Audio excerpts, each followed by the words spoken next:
Hello, everybody, and welcome to another edition of the Southside Beat here on the DK Pittsburgh Sports Steelers YouTube channel and podcasting network.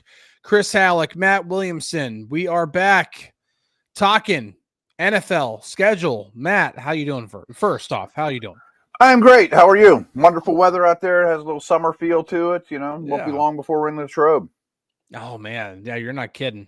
We got quicker than you think, man. No, it's for real, man. Like it's crazy. Like this time last year, I was getting my house in Texas ready to sell. Oh, right. And then it was just like fast forward, and literally the day that we got here, the next day was when players reported to training camp. So really?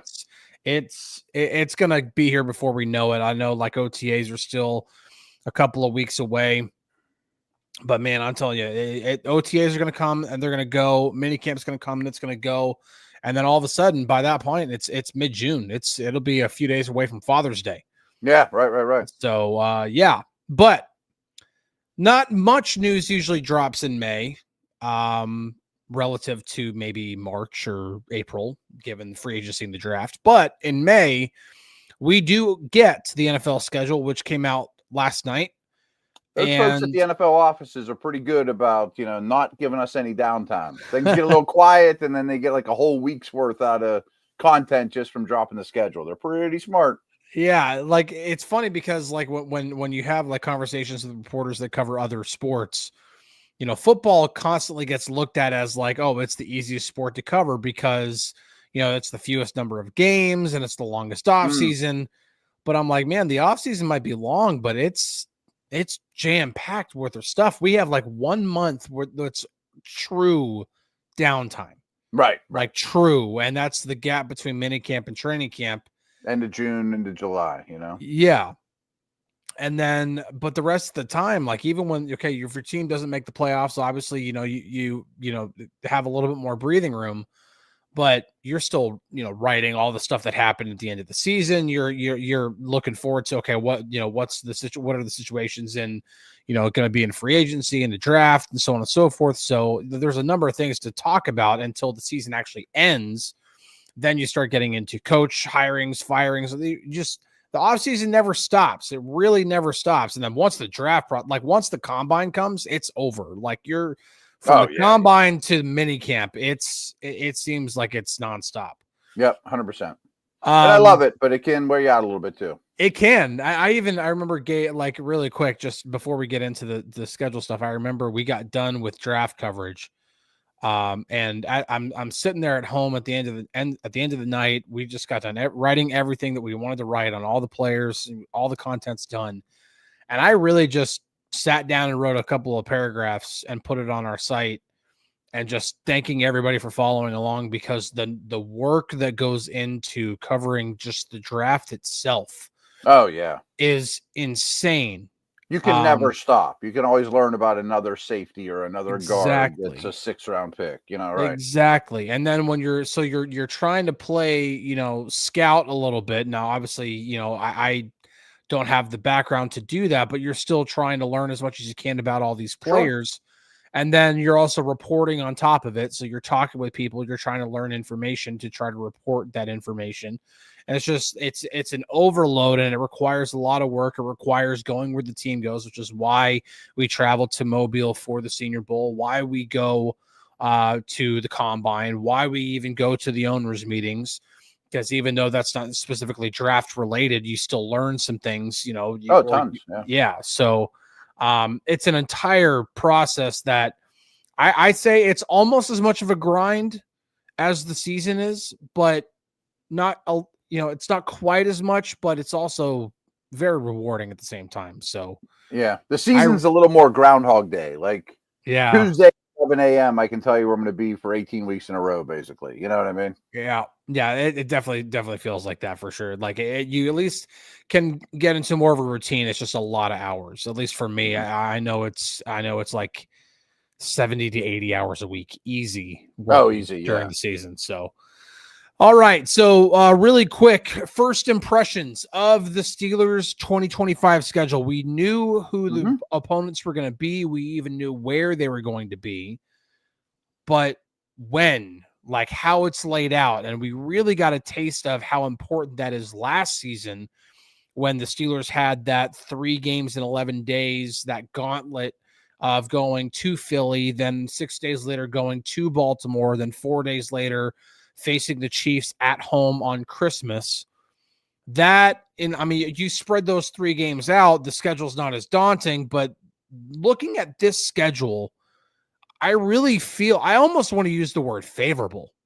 Yeah, I don't think that's crazy. I mean, you knew the teams you're going to play. You know, you're going to Detroit. You know, the Bills are coming here. Like, those are tough games. I mean, you know these things. It's not an easy division. Yep. So there's a lot of stuff you knew going in. You know, what has changed in the last 48 hours or whatever. And that to me is interesting. One thing you kind of touched on, and I don't want to spend too much time on it because I want to look forward, not backwards. But what they asked of the Steelers a year ago was a little unfair. A little bit. I mean, they weren't alone, but it was by far the hardest setup out there. I mean, 6 division games in the second half of the season, the 3-11 when 2 of them go to the Super Bowl and the other one's the Ravens. Like, I just want everyone to realize how insane that really was, and the record reflected it. And frankly, everyone's like, well, they just showed that they're not a big dog. Yeah, they did. They showed they're not as good as the Super Bowl teams. That is true. But what was asked of them was really, really brutal. And I was thrilled this year, especially from a personal level. No Thanksgiving, Halloween, Christmas. I mean, again, I think that keeps you a better chance of staying married and happy at home and things like that. Like, I texted my wife first thing. I'm like, no holiday games. You're going to be so excited. So some of those things are a little easier. There's a lot more games where you actually have 7 days rest, and it's not a lot. The players and coaches get into Groundhog Day mode too, and they can actually do some of that. Some things I look at, it doesn't always matter for this particular schedule, but I always look immediately like, are there any really hot weather games to start when you're not quite in shape? Like, you have to go to Miami week 1. Ugh, good luck with that. You have to go to Denver in the high air week 2. Good luck with that. Things like that. Yep. But I remember, maybe some people listened, but last night, Dale and Pursuta and I, we do a schedule release show live at 8:00. Yeah. And frankly, I don't see the schedule until like 15 minutes before. So I'm basically reacting live on the air with a pen, just writing stuff down and look at this. And here's a trend, And I remember a year ago, I just wrote down all my yuck games. And there was a lot of them, like, Thursday night in Cleveland, yuck. That 3-11, yuck. I only had 2 yuck games this year. And that was short week in Cincy. Yep. That's not great. One. Nope. And a slightly short week in Detroit. Like, those are yucky. Yeah.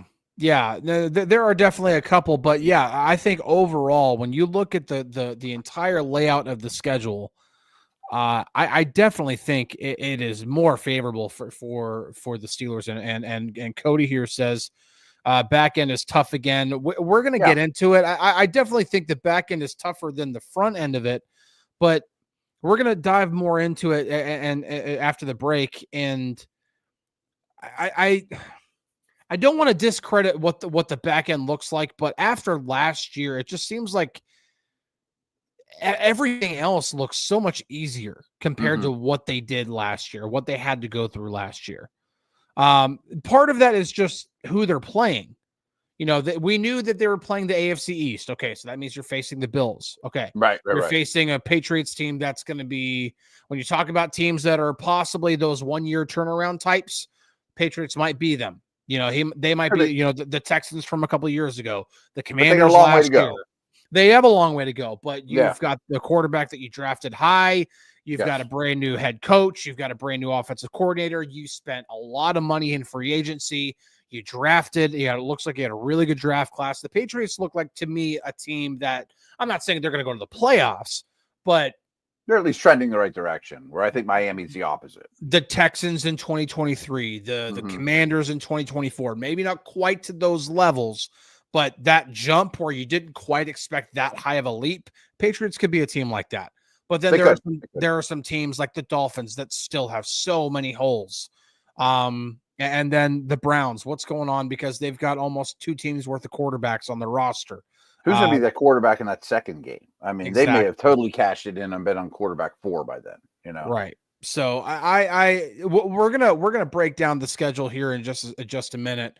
But I definitely think just initial look at it, I thought it was significantly easier. But we'll go to break real quick, and then we'll break it all down. So we'll be right back on the Southside Beat here on the DK Pittsburgh Sports Podcasting Network right after this. At DK Pittsburgh Sports, we take pride in coverage that connects our city's fans to their favorite teams. Now, that connection's stronger than ever. Introducing our all-new state-of-the-art app. Find expert inside reporting and original podcasts. Check live box scores. Track the latest stats. Chat it up with our community of thousands of fans, all in one place. The new app from DK Pittsburgh Sports. Coverage that connects. Hello, everybody. Welcome back to the Southside Beat. Chris Halicke, Matt Williamson here. So I figured one way to go through this is to break it down month by month instead of just going through this, a week at a time. Let's lump this together just in terms of months. And obviously when we get to December, we'll just count January into that as well. So first 4 games in September: at the Jets, home opener then next week against the Seahawks, at the Patriots, and then week 4 traveling to Dublin, Ireland to take on the Vikings. Initial reaction for me was that's a pretty nice runway. It's not easy, but a nice runway to the beginning of the season. I 100% agree. And a couple thoughts just on those 4 games, which are very easy to lump together. Are another thing I always look for early in the season, right when the schedule comes out, is are you playing teams early in the year with a lot of roster change? New head coach, new quarterback, new coordinators, and the answer is a pretty resounding yes in this 4. That the Jets, new coach, new coordinator. Seattle, second-year coach, new coach, or second-year coach, new offensive coordinator, new quarterback. New England, I know it's a new coach, but Vrabel knows what he's doing, so I'm not sure I'm going to go there. But this is going to be J.J. McCarthy's 4th game ever. Overseas, that's a lot to ask from a young man in the 4th NFL start against Steelers. So I think that part's really good. And I know almost all offensive lines across the league are shuffling a lot, but these 4 in particular have a lot of change. Like in Minnesota, it looks for the better, but I also found it interesting. I'm kind of proud of myself for noticing this. All 4 of those teams drafted an offensive lineman in round 1, and rookie offensive linemen have a tough time. Yeah, this is the perfect time to try to play teams. I mean, you mentioned, new coach, new coordinator, and with the Jets, also brand new quarterback in Justin Fields. Right. And so I look at the Jets and I'm like, I'm sorry, like, and then they lost Morgan Moses and DJ Reed. They replaced him with Armand Membo and Azariah Thomas. But when you're replacing veterans with rookies, there's always an adjustment period. There's these teams in transition. I just don't think that it is. I'm not saying that these are, it's chalked that as a W, but there's just a lot of communication stuff and intricacies that can take a while to get worked out. Right. So obviously, I think the biggest task in that first month is obviously the Ireland game, not only because the level of competition, the Vikings won 14 games last year. They're not going to be the same exact team, but a lot of that nucleus is still there. It's still probably going to be a really good football team, and it's going to be going overseas. I know Art Rooney II on Steelers.com said that they're going to leave, that the plan right now is to leave Thursday and practice Friday and Saturday. Personally, they did that last time. I think it's a mistake. I think they need to go earlier. First I heard that, I thought they'd go Tuesday. That's what I thought. I'm like when I booked my stuff, I'm flying over Tuesday and arriving Wednesday morning. So I for their sake, I think they better get there a lot earlier than arriving Friday. I hope so too. That's the first I heard that, and I don't like it. Yeah, I mean, he said it on in his interview with Missy Matthews on Steelers.com. So I'm curious to see. It's May. A lot could change between now and then, but I'm curious to see if they look further into it and decide, yeah, this is what we did last time. Didn't work out very well for us. Let's get over there earlier. No, I think there's a huge advantage getting there earlier. Oh, 100%. And plus, I mean, like, you're the host team. I'm like, this should be their baby. They should want to spend their entire week in Ireland. Mm-hmm. And now, and we're going to get into October now, the following week is their bye week. So you don't have to worry about necessarily the what follows after that, because you have that next week off. So October, week 5. Real quick in September, that I know there's a 1 in 17 chance that the Jets could have ended up as your first week game, but I tend to think the league has a hunch that the Steelers quarterback might be a former Jet and former Packer that we're going to get to here pretty soon. Yeah. And, oh, by the way, I love that Aaron Rodgers, much like Ben did in his prime, ripped the NFC North apart as a Packer. Like Ben used to destroy the Browns. I mean, Rodgers destroyed the Bears, and you happen to get those games this year, and he could play as both his former teams. I don't know that's. I'm going to look into that a little more than just a 1 in 17 coincidence. And my last question for you is: in those first 4 games, I think if they played the game today, and I'm assuming Rodgers is the quarterback, I would say the Vikings are the only one they're a dog. Do you agree? Yeah. I think so. Especially because maybe if you're playing Seattle in Seattle. Right. Or if you started 0-1 and looked terrible against the Jets, then maybe you're a dog. But, But the Jets on the road, even on the road, if Aaron Rodgers is the quarterback, I don't think that they're the underdog. They might be favored by 1 or 1.5, something like that. I think even like when the betting lines came out for week 1 after the schedule came out, I didn't even see those. But they didn't even list one for the Steelers and Jets. I bet they're off the board, right? Well, yeah. I mean, it's not even listed right now because they don't know the quarterback situation. They don't know what's going on with Rodgers yet. Yeah. So, yeah, it's interesting. Really quick. Okay, so October. Yeah. Week 5 is their bye week. So right after Ireland, they'll get their bye. That's a nice place for it based off of what's happening the previous week. I don't know if you heard this, but there's some pretty good reports that the Steelers asked not to have the bye after this. Oh, they did not. I know they didn't. Yeah, they did not want it because it's the earliest you can possibly do it. I think they wanted a later bye and just give us like a Monday night game, in weeks 5 instead. And so I don't think they're thrilled about this. They're not. They're definitely not thrilled with the early bye. And I can tell you while there's not the gauntlet at the end of the season, definitely by the time late December's rolling around, those players are going to be tired. Oh yeah. I mean, you're talking about no break since week 5. It's gonna be rough. All right. So week 5 bye, then week 6 after the bye week, they're playing the Browns at home. Then week 7, as you mentioned, going to Cincinnati. So that's 4 days later on Thursday Night Football. And then after their mini bye, since they'll be playing Thursday night, after the mini bye, they are hosting the Packers on Sunday Night Football. So that's a 10-day break.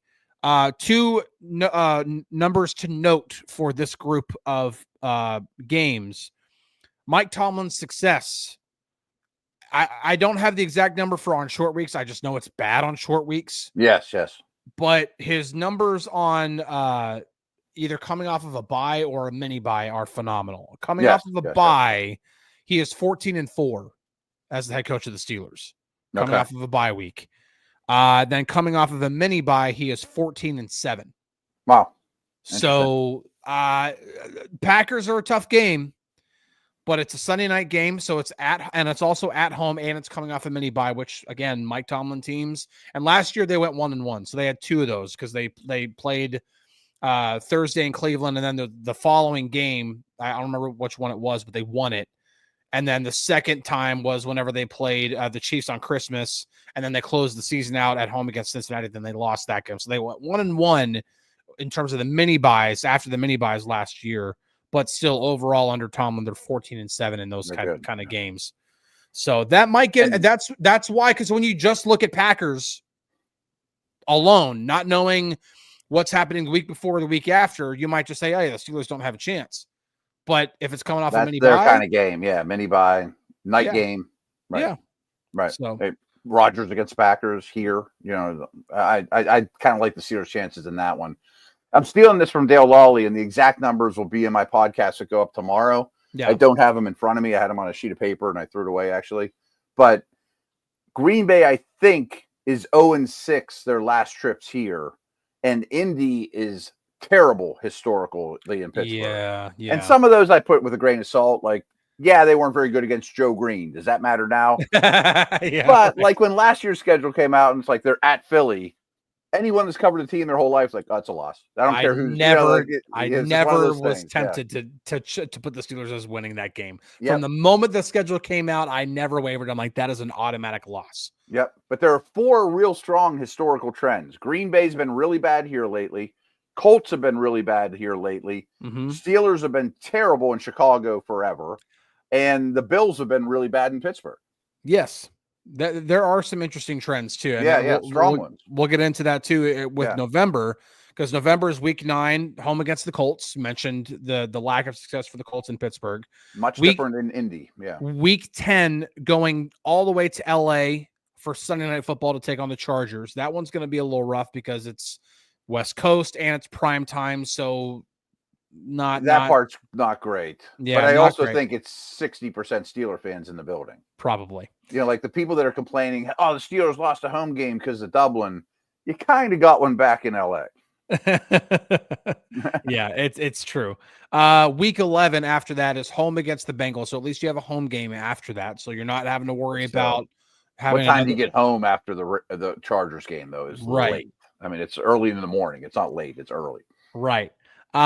Week 12 at Chicago. You mentioned the trends with Chicago. I looked it up. They have not won at Soldier Field since 1995, and that was on a Norman Johnson game-winning field goal in overtime.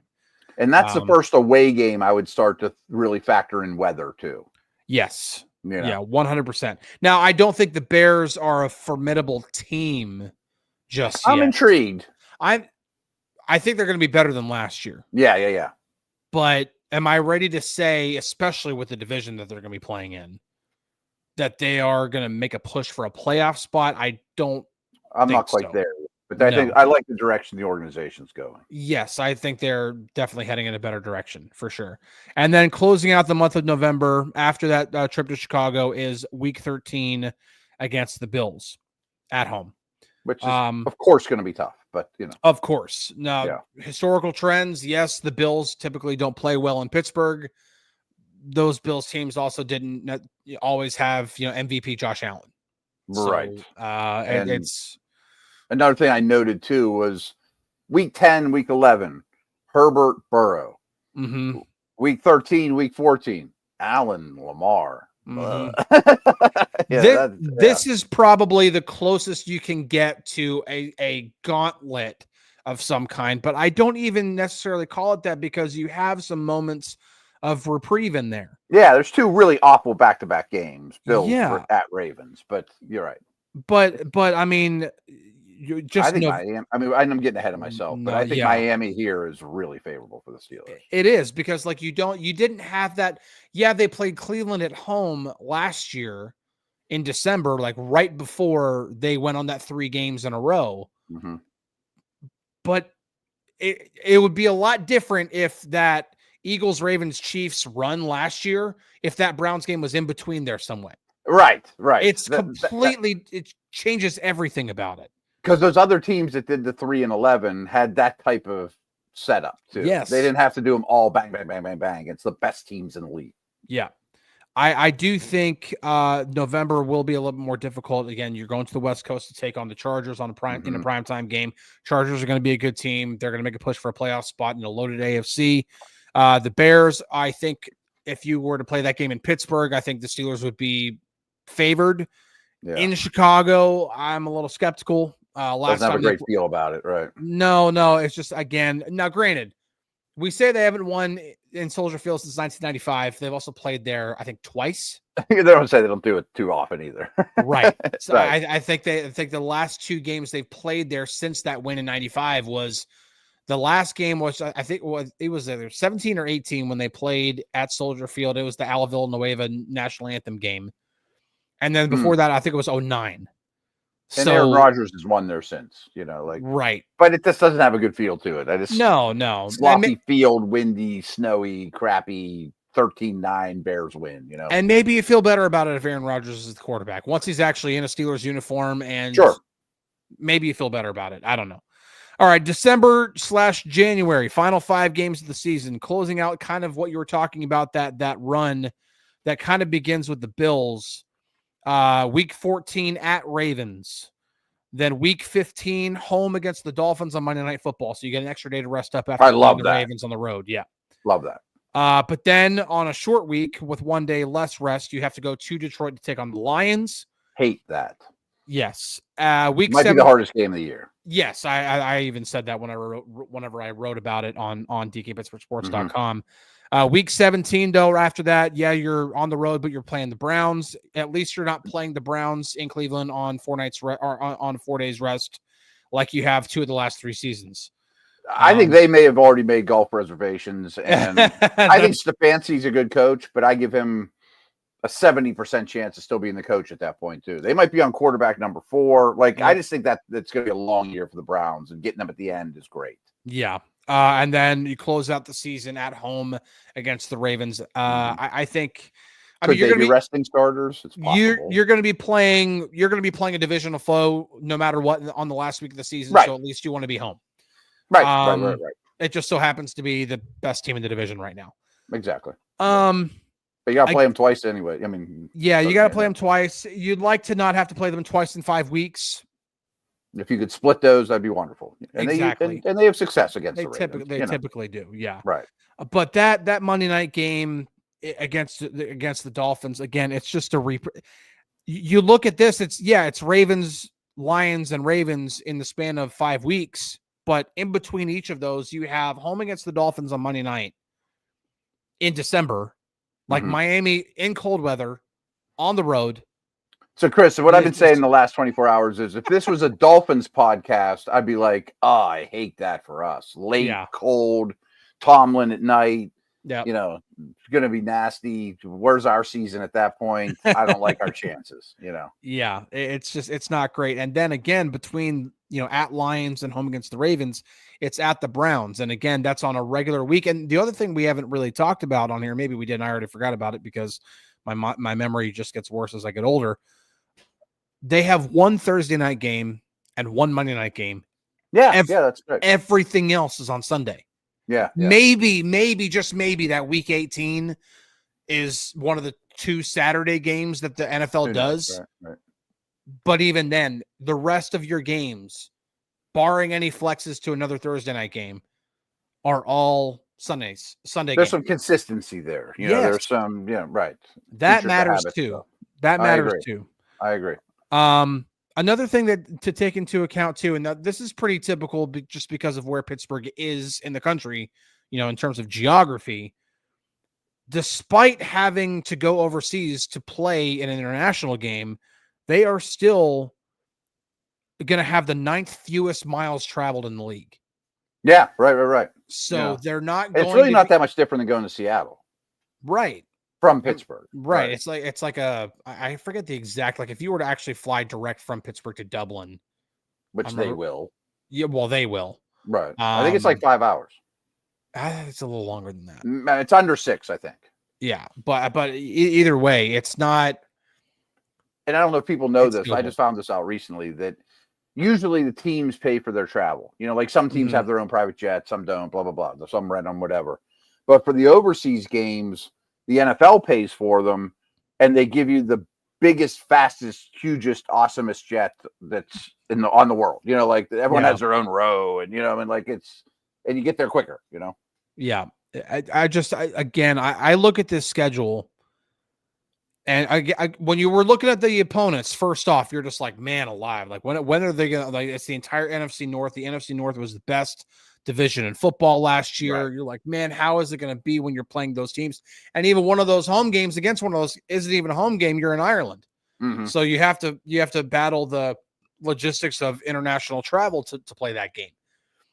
But again, I just look through this and there's first off, there's not that one long stretch where you're just like, ugh. I mean, even when you end up playing those games where it's Burrow and Lamar and Allen and Lamar again, and like, it's not, you have enough. Much of a murderer's row. No, or a short week, or, you know, I mean, like, again, right. there's the Browns to break it up here and there. And, you know, like you said, it's just not as strong. I don't know if you have anything else, but there's one more thing I wanted to throw out there too. Yeah. It doesn't sound like much, but I bet Mike Tomlin's really happy about the preseason. August in Jacksonville, then you get Tampa here in Carolina. And the reason I say that is just heat.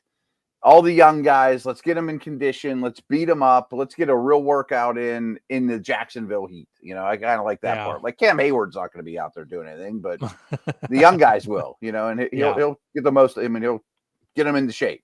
Oh yeah, it's definitely going to get him into shape. And I mean, the one thing about the preseason, I think, you know, barring any Aaron Rodgers, and I think, you know, again, we can kind of assume that he's eventually going to be the quarterback, but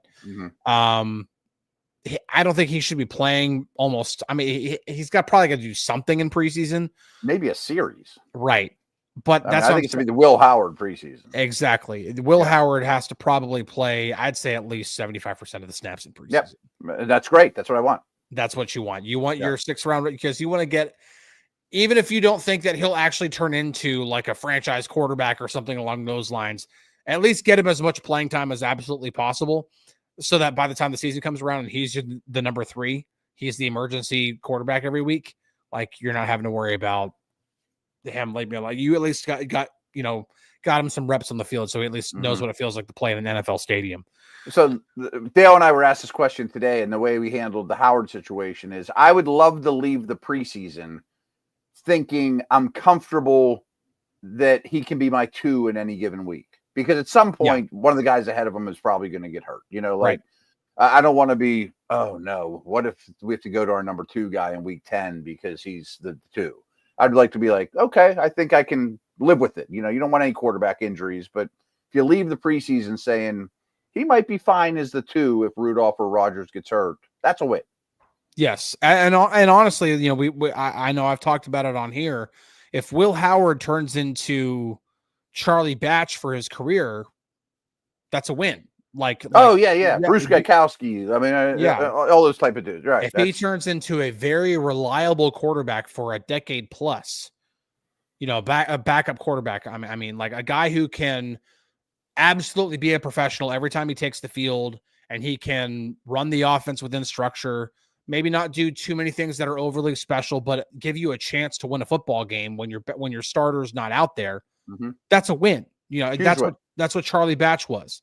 You know, you knew your chances of winning went significantly down when you went from Ben Roethlisberger to Charlie Batch, but you also knew Charlie had enough in the tank and had enough ability to be able to run the offense the way it needed to be ran, so you could have a chance to win the football game. I think I described it on this. I have to do so many podcasts, I apologize, but I've been describing it as, I want Will Howard to be next year's 1st-round pick's caddy. Yeah. You know, like I want Jason Garrett for Aikman. Like everyone talked about Will Howard, like he might be a future coach, like Jason Garrett or Frank Reich to Jim Kelly. Like that's who I want Will Howard to be. Yeah, for sure. That's a huge win. Oh, you know, lifetime backup. He's your best friend. You know, right? It'd be great. Yeah. All righty. So that does it for this episode of the Southside Beat. We'll be back next week to talk anything Steelers. Maybe, just maybe by that week, I know we've said this before, maybe that's the week we'll talk about Aaron Rodgers actually becoming a Steeler. Maybe it won't be. Maybe we'll be still talking about, well, what do the Steelers look like at quarterback? Either way, we'll be back next week. We really appreciate you tuning into this one. We'll catch you guys on the flippity flip. We'll see you later.